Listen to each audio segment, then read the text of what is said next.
Road to the Ashes, day 4. Before we get into it, make sure you hit follow to join the journey to Australia. Now, filming days 1 to 3 in advance kind of backfired, seeing as the England squad dropped at the start of the week. So day 4, we are going to go through the England Ashes squad. Let's work our way through this lovely graphic from Cricket District. They always hit the mark. Top work, boys.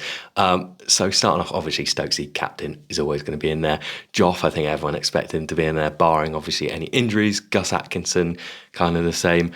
Bashir, the first kind of question mark. In my opinion, he shouldn't be going, but they obviously see something in his action. I think the Aussies are pretty happy he's going to be in there. Then Jacob Bethel, I think, is always going to be in there. I believe Ollie Pope is currently shitting himself. I do believe Pope will play the first one, but if he doesn't get any runs, Bethel will probably come in. I will do another Road to the Ashes day where I'll pick my starting 11 for the first test. Harry Brook, now vice-captain. Again, Ollie Pope shitting himself. Bryden Castle is always going to be in there. Zach Crawley have questions about, but I don't think they're ever going to change. If they'd have gone for another test opening partnership, then maybe you could have been worried, but it was always going to be Crawley and Duckett. Next up, we have Will Jacks, who even himself was surprised about his selection. But I think, and I can't remember who I've seen say it, if they're not going to play a spinner, so not going to bowl Bashir, at least have someone who can hold a bat, and Will Jacks certainly can.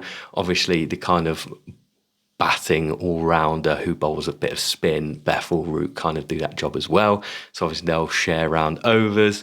Ollie Pope, who I've said obviously currently shitting bricks, but was always going to be in the squad. Matt Potts is another one I was kind of like, okay, a little bit surprised at. Until Sonny Baker shit the bed on both international debuts, I thought he was going to go. And Rayan Ahmed as well, I think is going to be feeling very, very, not bitter, but maybe a little bit surprised he's not in there. I'd have liked to see Rayan Ahmed in it.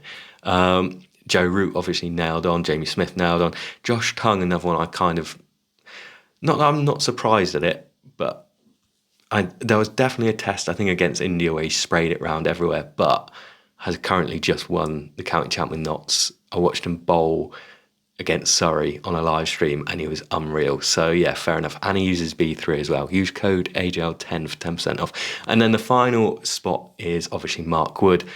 The only question about him is obviously fitness, but we were always, we needed to take a Mark Wood and a Jofra Archer if we've got any chance of winning the Ashes. Let me know what you think of this England squad.